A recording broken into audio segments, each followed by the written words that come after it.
계속해서 우리가 창세기에 있는 말씀을 살펴보고 있습니다. 37장 31절에서 36절 말씀을 통해서 야곱이 그동안의 그 삶이 얼마나 고난 가운데 있었는지를 알 수가 있고, 또 그 가운데서 자기 아들이 죽었다라고 하는 그 소식과 증거물을 통해서 굉장히 슬퍼했다라는 그런 내용들을 우리가 살펴보려고 합니다. 야곱이 애곡했다라고 하는데요, 정말 자녀가 죽었다라고 한다면 이런 말할 수 없을 겁니다. 자기 형제나 부모나 쉽게 넘어갈 수는 있겠습니다만은 자기 피부치잖아요. 물론 자기 형제도 부모도 피부치인데 자기가 낳은 자식이 죽게 되어지면 부모는 이루 말할 수 없습니다. 정말 그런 가운데 야곱이 이런 경험을 한 것을 통해서 오늘 야곱이 얼마만큼 슬펐는지를 우리가 보려고 합니다. 요셉은 아버지 야곱의 사랑을 받게 되어서 형제들에게 미움을 당합니다. 그냥 사랑받아서 그런 건 아니었다는 것입니다. 그 이유는 야곱이 요셉을 통치자로 세워줬기 때문에 그러는 거죠. 근데 그 나이가 굉장히 어렸습니다.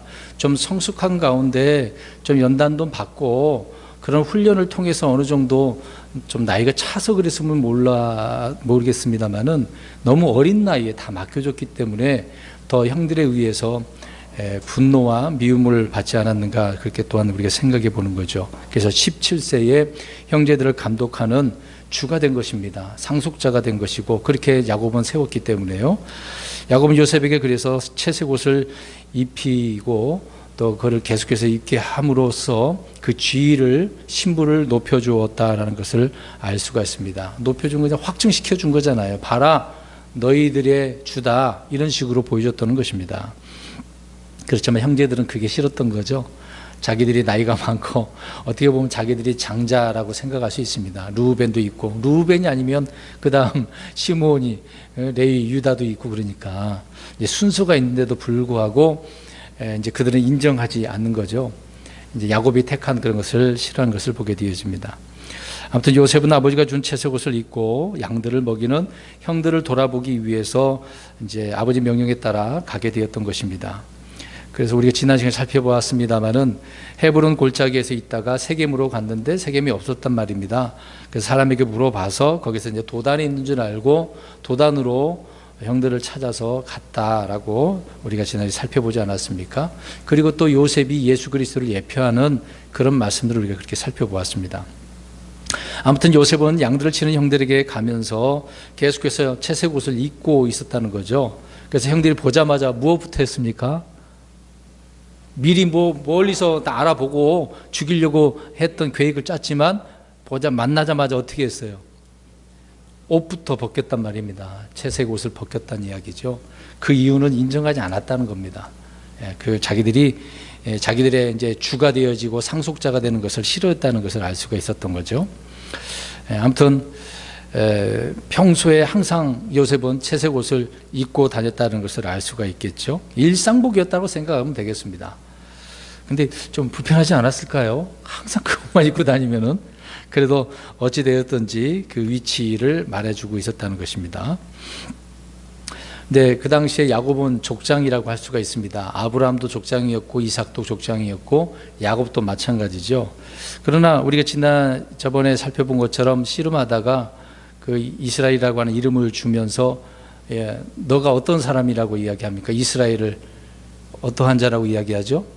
통치자. 그렇죠. 그래서 이스라엘이라는 이름을 받은 하나님의 통치자였단 말입니다. 하나님과 겨루어서 그렇게 복도 취하게 된 그런 야곱이었던 거죠. 요셉은 그런 아버지의 아들로서 역시 통치자였다라고 말을 하고 있는 것입니다. 그래서 이런 부분에 있어서 우리 그리스도인들도 왕가의 제사장으로 또 통치자가 되어지는 것이죠.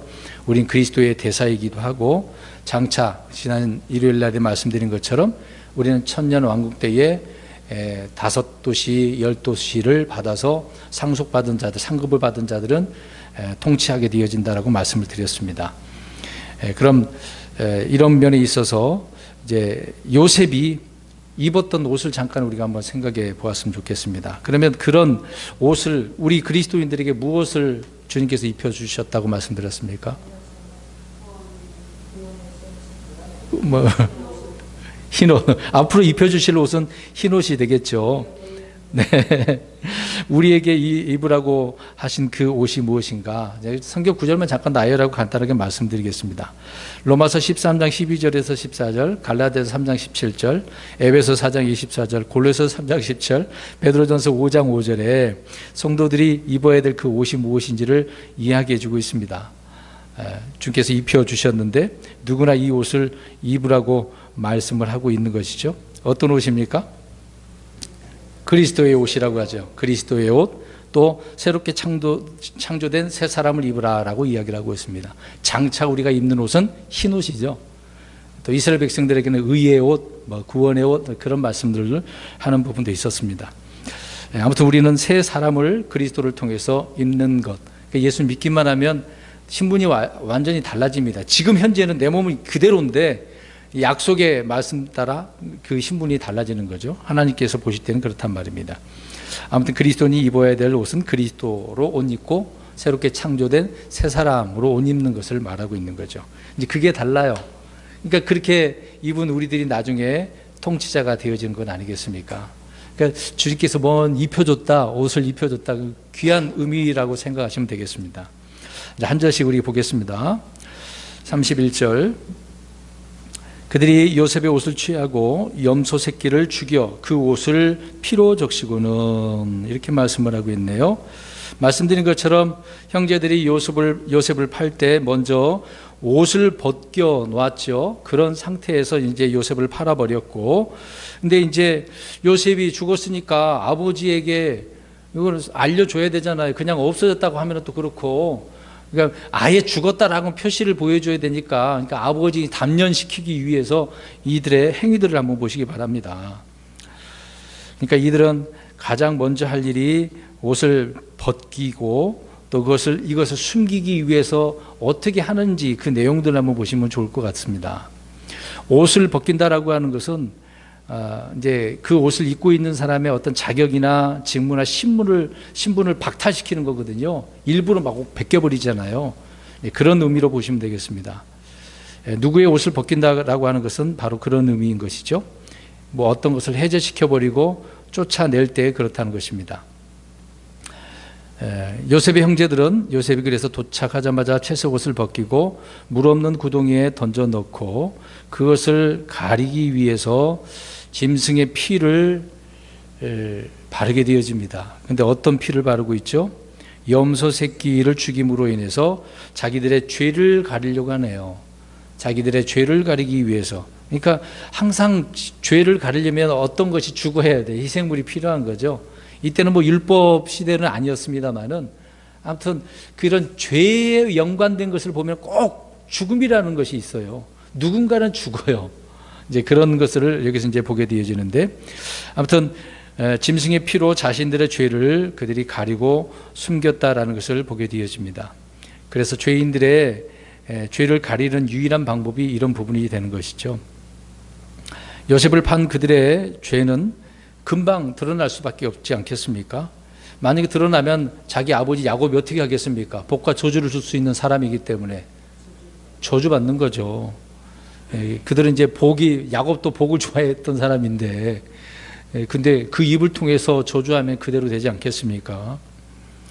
아무튼 그들에게 임할 진노와 저주를 면하기 위해서 염소의 피를 흘려서 요셉의 채색 옷에다가 적시게 되어졌습니다. 피에 적셔진 채색 옷은 아버지 야곱을 속이기 위한 것이긴 하죠. 그러나 동시에 그들의 주홍같이 붉은 죄를 증언하는 표이기도 합니다. 그렇죠? 피를 거기다 발라놓긴 했는데, 속이기 위해서 하긴 했는데 사실 그것은 무슨 증거물이에요? 자기들이 동생을 죽였다라고 하는, 실제 죽이진 않았습니다만은 그 속인 거잖아요. 죽였다라고. 그러니까 자기들이 이제 살인자라는 것을 스스로 보여주는 표다. 생생한 표다라는 것을 알 수가 있는 거죠. 그러니까 한쪽만 보면 그냥 그렇게만 생각하지만 다른 편으로 보면은, 야, 자기들의 죄가 이렇게 이것이 스스로 증거물이구나라는 것을 알 수가 있는 것이죠. 갈보리에 높이 세워진 그리스도의 십자가가 바로 그거 아닙니까? 사실 죄 때문에 그곳에서 죽으시고 피를 흘리셨습니다마는 거기에 뭐 죄를 보여주는 표잖아요, 사실상. 예수님은 죄가 있습니까? 없습니까? 없는데 우리의 죄들을 다 짊어지시고 거기서 죽으셨다는 거죠. 죄인은 이렇게 죽는다라고 하는 그를 십자가가 표 아닙니까? 죄에 대한 표를 보여주는 거잖아요. 에덴의 동산의 한중앙에 있던 선악을 알게 하는 나무를 먹음으로써 세상에 죄와 사망이 들어왔듯이 갈보리 언덕에 세워진 십자가의 그 나무, 거기에 매달린 사람 우리 예수 그리스도를 통해서 의와 생명이 들어오게 되어집니다. 그러니까 한쪽은 죽음, 죄를 가리는 것이 이제 죄를 보여주는 표이긴 하지만 그 반대로 보면은 의와 생명이 있다는 거죠. 아무튼 형제들이 채석옷을 적시기 위해 염소에 죽인 그 염소의 피는 누구의 피라고 볼 수가 있는 거죠? 염소의 피지만 누구의 피라고 해야 되죠?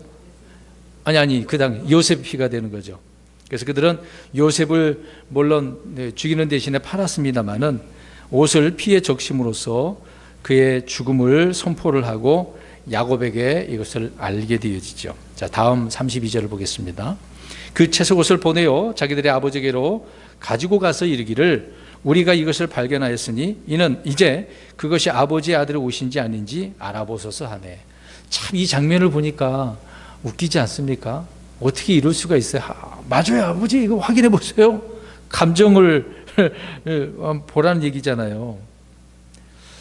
참 요셉의 형제들은 요셉이 입었던 채색 옷을 그렇게 묻혀서 가가지고 그런 식으로 하고 있었다니까. 근데 거기에 저번 주에 잠깐 말씀드렸습니다만은 루벤과 유다는 어떻게 하죠?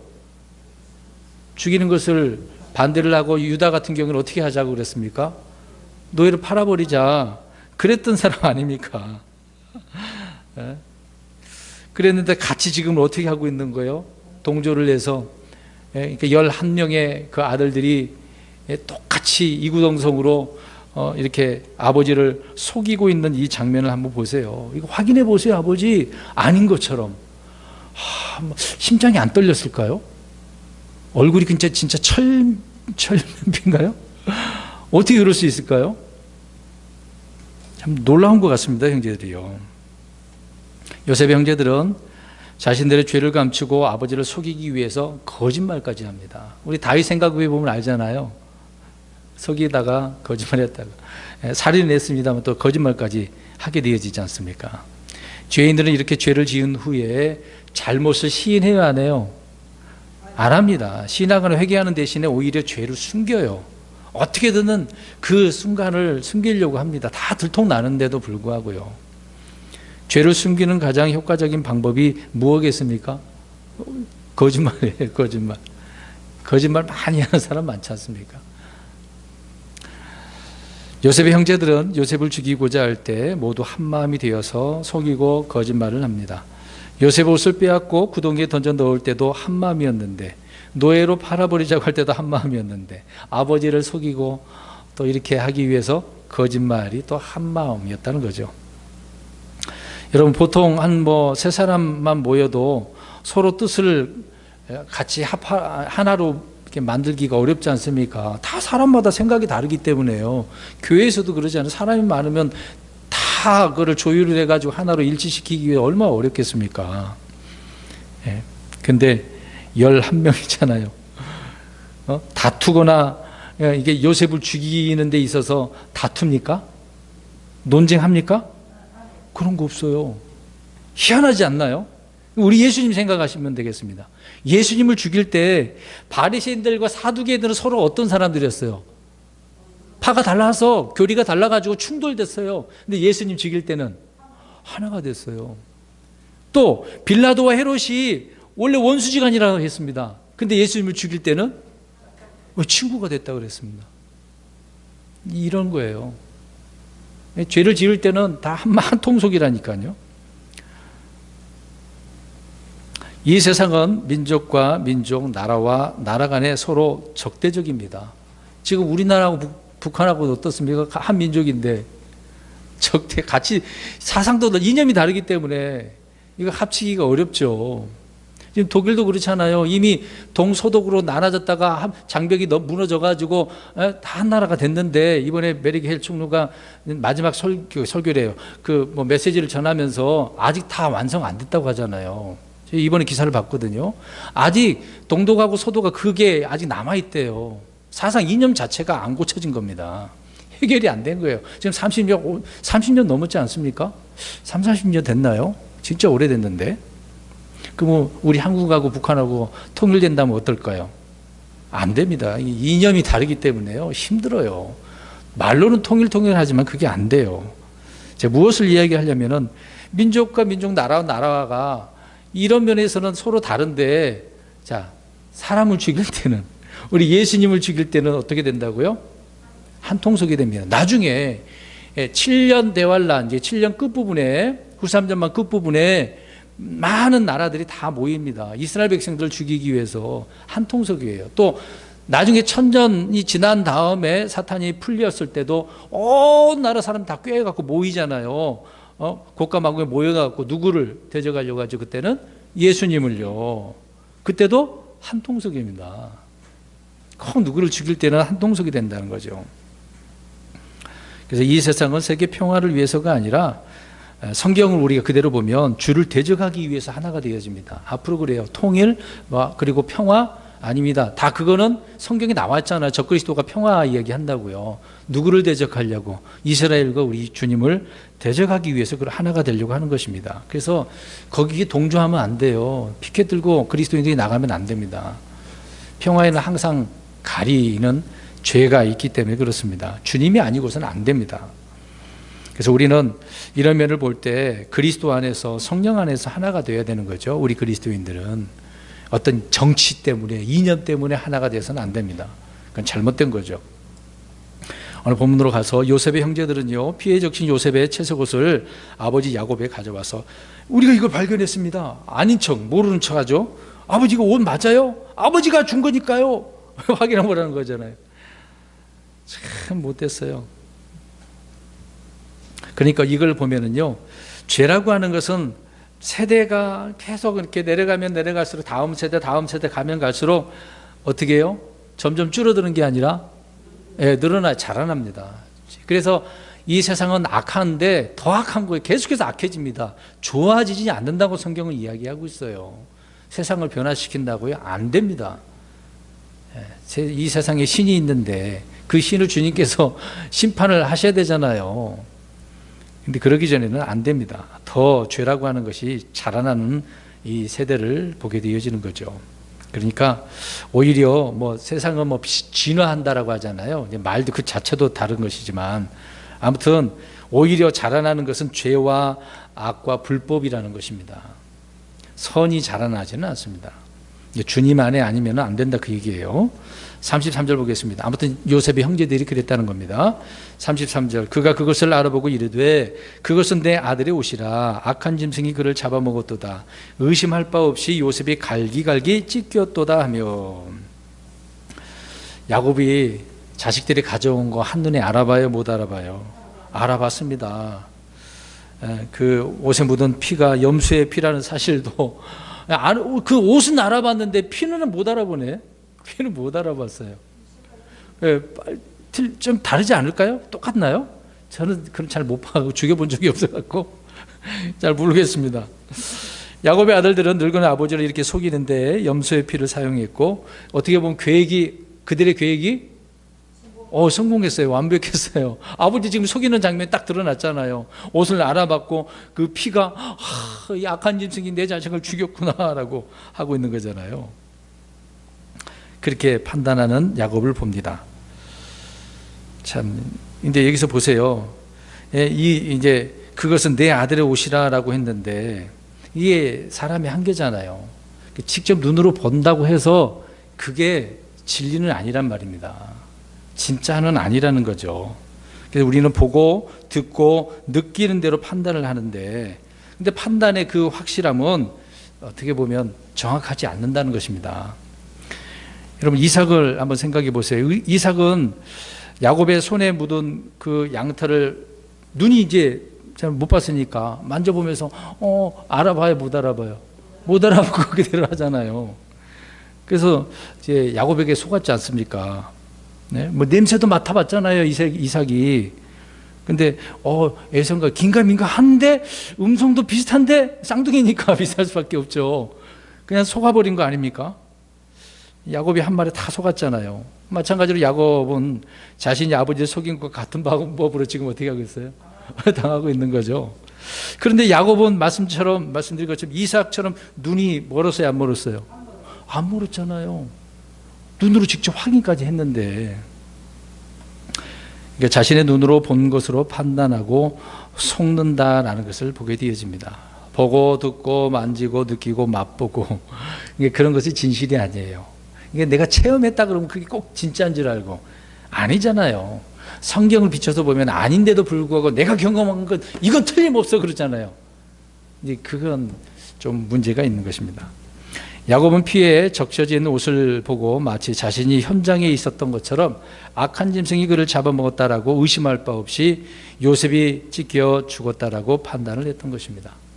그래서 야곱은 자기 아들들에게 이렇게 속고 만 것이죠. 근데 실질적으로 그러면 누구에게 속은 거죠? 속이는 자는 누굽니까? 마귀잖아요. 그래서 마귀는 이렇게 자기가 직접 속이지는 않고요. 누구를 통해서 속입니다. 정말 잘 속이죠. 34절 보겠습니다. 야곱이 자기 옷을 찢고 허리에 굵은 배를 두르고 여러 날 동안 자기 아들을 위하여 애곡하니라. 스스로 요셉의 죽음을 확증해 버리죠. 그래서 눈물을 여러 날 동안 애곡하며 슬퍼하는 것을 보게 되어집니다. 심지어 그 슬퍼하는 가운데 옷을 찢고 굵은 배를 두르고 있네요. 이게 이제 구약 시대 때 이런 표현들이 많습니다.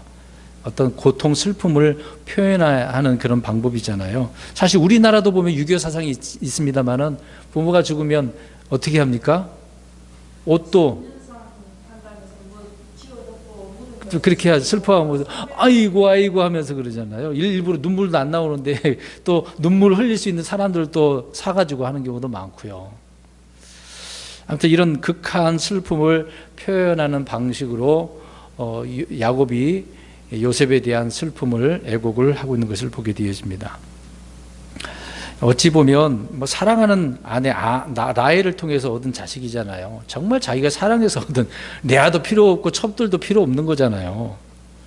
어떻게 보면 르우벤이 있다 할지라도 야곱이 생각하는 장자는 누구예요? 라헬이 낳기만 하면, 그 아들만 낳기만 하면 내 상속자고 장자이고 요셉이잖아요.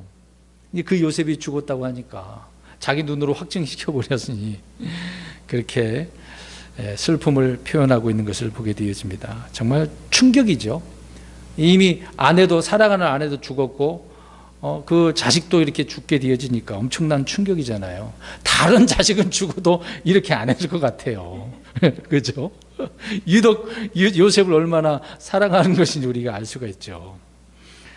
참 대단합니다. 그래서 여러 날 동안 애곡을 하게 되어지죠. 자, 근데 이때 이삭이 살아 있었을까요? 안 살아 있었을까요? 살아 있었어요. 요셉이 팔려갈 때 살아 있었습니다. 그러면 이삭의 입장에서 그 일을 두고 슬퍼하는 것을 볼 때 어떨까요? 또 이삭도 마음이 아프죠, 사실상. 근데 자식을 위해서 그러면 또 그 아버지가 있으니까, 또 부모의 입장에서 자식이 아파하니까 마찬가지겠죠. 우리 그리스도인들이 서로 형제로서 뜨겁게 살아가는 것은 주님을 기쁘시게 하는 일이죠. 그런데 형제간에 시기하고 미워하고 다투는 일은 하나님께 좋은 모습을 보여드리지는 못한 겁니다. 하나님을 못 오가는 거죠. 그래서 야곱의 자녀들, 형제들은, 요셉의 형제들은 서로 사랑하는 그런 관계가 아니었다라는 것을 알 수가 있습니다. 여러분, 가인과 아벨을 보면 알 수가 있죠. 그러니까 항상 형제 관계는 좋은 관계가 아닌 것 같아요. 적대적인 것을 보게 되어집니다. 가인과 아벨이 그랬던 것처럼 성경에 그런 예가 많잖아요. 이스마엘과 이삭은요, 좋았어요, 안 좋았어요? 안 좋아했잖아요. 예, 그랬잖아요. 에서와 야곱도 마찬가지고, 요셉과 요셉의 형제들 그렇고, 다윗과 다윗의 형제들도 좋았을까요, 안 좋았을까요? 안 좋았어요. 다윗의 형제들이 다윗을 굉장히 싫어했지 않습니까? 또 다윗의 자녀 가운데 압살롬과 암놈도 그랬잖아요. 암놈이 압살롬의 여동생을 그렇게 취해버렸다 하지 않았습니까? 다말을요. 또 솔로몬과 아도니아도 그렇잖아요. 아도니아도 자기가 어떻게 하고 싶었어요? 왕이 되려고 했던 거 아닙니까? 그러니까 형제 관계는 미움의 관계, 적대 관계. 그러면 안 되는데. 그래서 이런 예를 보여주고 신약에 와서 형제 사랑을 강조했던 거죠. 저번에 말씀드린 것처럼 고린도전서 13장에 진하게 기록을 한 우리 함정기에서 진하게 사랑으로 해놨잖아. 영어로는 체리티. 이거는 무슨 사랑이라고 그랬어요? 형제 사랑이라고요. 형제 사랑. 형제 사랑이에요. 아가페가 아니고 형제 사랑입니다. 분명히 알아야 됩니다. 그래서 계시록에 나온 7 교회 중에서 형제 사랑이라고 불리는 필라델피아, 이 형제 사랑이에요. 정말 그런 사랑을 가지라고 신약 시대에 주님께서 말씀하신 겁니다. 그러니까 형제들끼리 보면 서로 싸우고 다투는 것이 그냥 그 정도가 아니라 죽이는 일이 다반사예요. 역사적으로도 그러지 않겠습니까? 특히 왕권에 있는 경우 왕자들이 그렇잖아요. 그렇죠. 아버지가 죽으면 이제 장자가 있는데도 불구하고 차자가 아니면 말제가 이렇게 죽이잖아요. 자기 능력이 세력을 넓혀가지고. 심각한 문제죠. 아무튼 서로 사랑해야 된다고 이야기를 하고 있습니다. 35절 보겠습니다. 그의 모든 아들들과 모든 딸들이 일어나 그를 위로하였으나 그가 위로받기를 거절하고 이르되 내가 애곡하며 무덤에 내려가 내 아들에게로 가리라 하고 그의 아버지가 이같이 그를 위하여 울었더라. 심지어 뭐 무덤에까지 가겠다. 이 말은 무슨 말이에요? 그만큼 슬프면서 죽겠다. 나 더 이상 못 살겠다 하는 거죠. 예? 옷을 찢고 허리에 배를 두른 채 아들을 위해서 몇 날 며칠을 이렇게 애곡하고 있느네요. 이것을 보다가 너무 보다 못해서 이제 모든 아들들 또 모든 딸들이 찾아와 가지고 위로를 하네요. 위로를 합니다. 그 위로가 되겠어요? 안 되겠어요? 지금 다른 자식들은 아무도 몰라. 아내들도 모르고 자기 마음 누가 알겠어요? 자기밖에 모르죠. 예. 여기서 야곱을 위로한 아들들이 뭐 누군지는 우리가 다 알 수 있죠. 그 아들들이 야곱을 슬픔과 고통 속으로 몰아넣은 놈들인데 아이고 참 위로를 하고 있네요. 자 보세요. 죽이지 않았지만 죽이겠다고 하는 게 나오니까 죽였어요. 그 다음에 속였어요. 거짓말했어요. 그리고 또 어떻게 해요? 위로까지 해주네요. 참. 예, 얼굴이 이제 그 양이라고 한다면 뭘 썼어요? 이리타를 썼어요.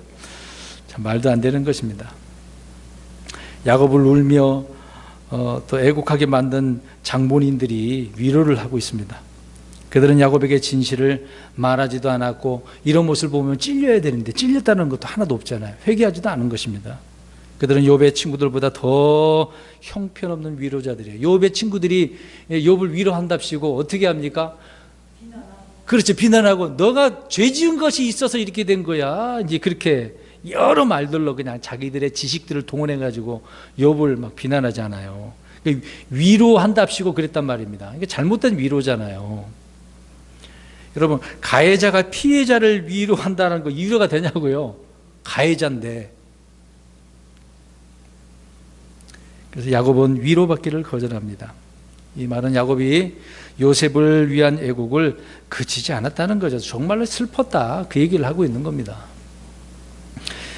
보면 이 땅에는 위로자가 그래서 없습니다. 누가 위로해줘도 위로가 안 되는 거죠. 솔로몬이 말합니다. 전도서 4장 1절에 학대받는 자들의 눈물이라 그들에게는 위로자가 없도다. 위로자가 없다고 솔로몬이 깨달은 말씀을 기록을 하고 있습니다. 그러면 우리에게 진정한 위로를 주신 분은 누굽니까? 예수님. 그 예수님께서 올라가시면서 우리에게 누구를 주셨어요? 성령님이. 위로 아니 보혜사라고 그러면 안 됩니다. 옛날 성경에는 보혜사인데요. 말을 바꿔버린 거예요. 위로자라고 해야 돼요. 정확히 표현해서는 위로자입니다. 네, 위로자입니다. 요한복음 14장에서 나오지 않습니까? 근심 걱정하고 있으니까 걱정하지 마. 내가 가면 내가 다른 분을 보낼 테니까 그분이 너희들을 위로해 줄 거야 라고 예수님께서 제자들에게 위로자라고 이야기를 해주고 있는 거죠. 보혜사라고 그러면 안 됩니다. 그러면 보혜사의 의미는 우리가 그냥 돕는 자라고만 생각을 하기 때문에 그래요. 왜 보혜 그러면 무슨 뜻인 줄 알아요, 사람들이? 잘 몰라요. 뭐 보배 소주? 뭐 그런 것처럼 보배로운 뭐 은혜를 주는 분? 이렇게 생각할 거란 말입니다. 정확히 말하면 위로자입니다. 그래서 성령은 하나님이 성도들에게 보내신 위로자이신 거죠. 그래서 우리 안에 늘 계셔서 우리를 때로는 슬퍼하면 위로해 주시죠. 또 힘도 주시고 말씀도 주시고. 다시 35절 보시기 바랍니다. 야곱은 내가 애곡하며 무덤에 내려가 네 아들들에게 가리라 라고 죽은 요셉을 위해서 이렇게 울고 있는 것이죠. 슬픔이 얼마나 컸는지를 보여주는 장면이다라고 할 수 있습니다.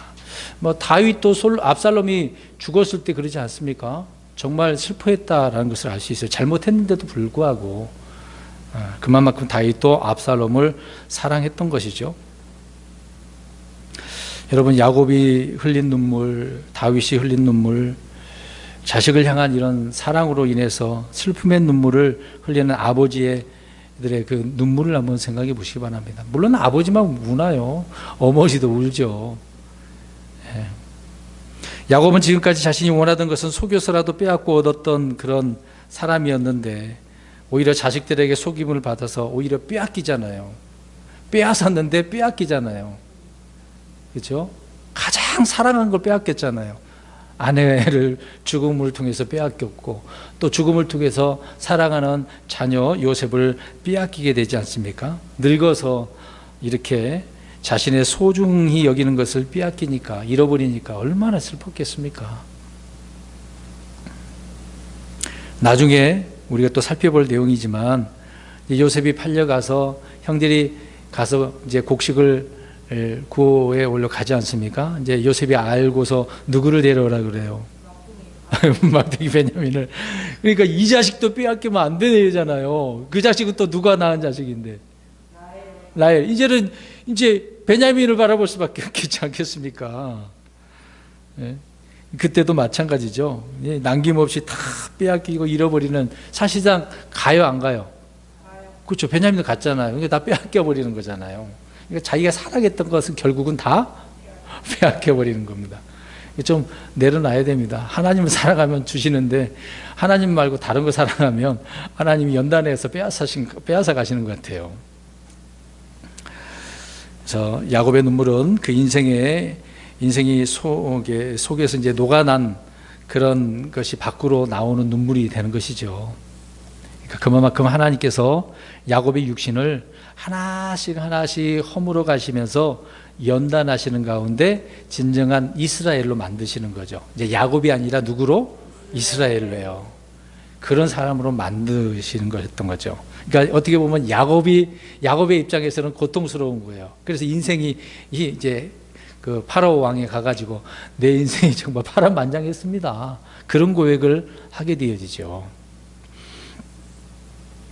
하여튼 이런 과정을 통해 야곱은 자신도 모르는 사이에 욥기서에 있는 것처럼 점점점 정금같이 빚어지는 그런 단계였다라는 것을 알 수 있습니다. 나이가 들어서도 그렇게 연단을 받네요. 젊을 때만 그런 게 아닌 것을 보게 되어집니다. 마지막 36절, 미디안 족속이 이집트에서 그를 파라오의 소유물을 맡은 직무 수행자요 호위 대장인 보디발에게 팔았더라. 형제들에게 팔렸는데 이제는 또 누구에게 다시 팔려가요? 보디발에게 팔려버리네요. 참 이렇게 한번 팔리면 끝이 없네요. 그걸 어떻게 해결합니까? 도망쳐 나오면 해결할 수도 있는데 그런 상황도 안 되고. 근데 이 미디안 사람들은요, 상품만 파는 그런 상인이 아니었습니다. 누구도 팔아요?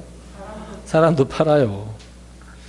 이들도 인신매매 하는 사람들입니다. 형제들도 그랬는데 이들 역시도 그래요. 종으로 팔렸지만 그럼에도 불구하고 그런 상황을 보면 팔려가서 그렇게 얘기하지만 우리는 성경으로 보면 어떻게 해야 될까요? 어떻게 봐야 됩니까? 우리 성경 안 찾아봤습니다만 마지막으로 한번 찾아보겠습니다.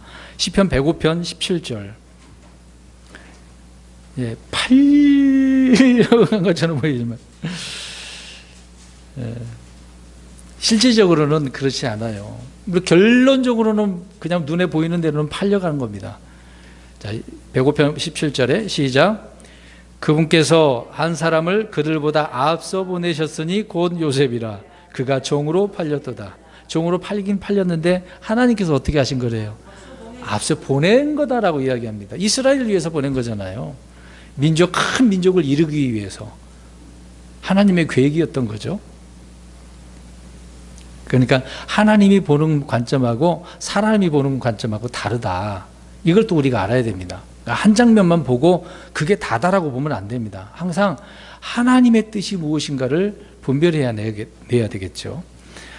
아무튼 하나님은 이스라엘의 통치자 야곱의 아들 요셉의 그 채색 옷을 벗기고 종의 형체로 이집트의 세상에 이제 보내신 겁니다. 세상이라고 하는 저 이집트에 보낸 거죠. 그래서 요셉은 이제 통치자가 아니라 무슨 모습으로? 종의 모습으로 살게 되었던 거죠. 자, 이것을 왜 얘기하냐면 우리 예수님 보시면 되겠습니다. 우리 예수님은 하늘에 계신 하나님이시잖아요. 근데 이 땅에 하나님께서 보내셔서 오셨어요. 근데 어떻게 오셨어요? 빌립보서 2장 7절을 보면 그렇죠. 종의 형체를 입고 오셨다고 이야기합니다. 종의 형체를. 우리는 이 땅에서 살아가는 인생의 모습이 어떻게 보면 지금은 죄의 종이잖아요. 이제는 우리는 거기서 예수님을 통해서 해결이 되겠습니다만은 이 육신은 아직까지 죄의 몸이기 때문에 늘 끌려다닐 수밖에 없을 것입니다. 그럼에도 우리는 이런 우리 자신을 발견하고 늘 주님 앞에 온전한 모습으로 드러나야 되겠죠. 자신을 자백하고 고백하고 문제를 항상 주님 앞에 놓고 거룩한 삶을 살아가야 되는 것입니다. 오늘 말씀이 이제 결론적으로 야곱이 슬퍼했던 그런 내용은 정말 가장 사랑했던 자식이기 때문에 그런 슬픔을 우리가 살펴보았고, 다른 편으로는 요셉의 형제들은 사랑이 없었다는 겁니다. 참 어떻게 보면 인간 말종들이죠. 죽이고 속이고 거짓말하고 거짓 위로자가 되었던 요셉의 형제들. 우리는 이런 모습을 보면서 우리는 그런 자들이 아니라 정말 하나님께서 보실 때 의롭고 선하고 거룩한 자들이 되는 우리 그리스도인 되시는 모든 분들이 되시기를 주님의 이름으로 축원합니다. 아멘. 기도하겠습니다.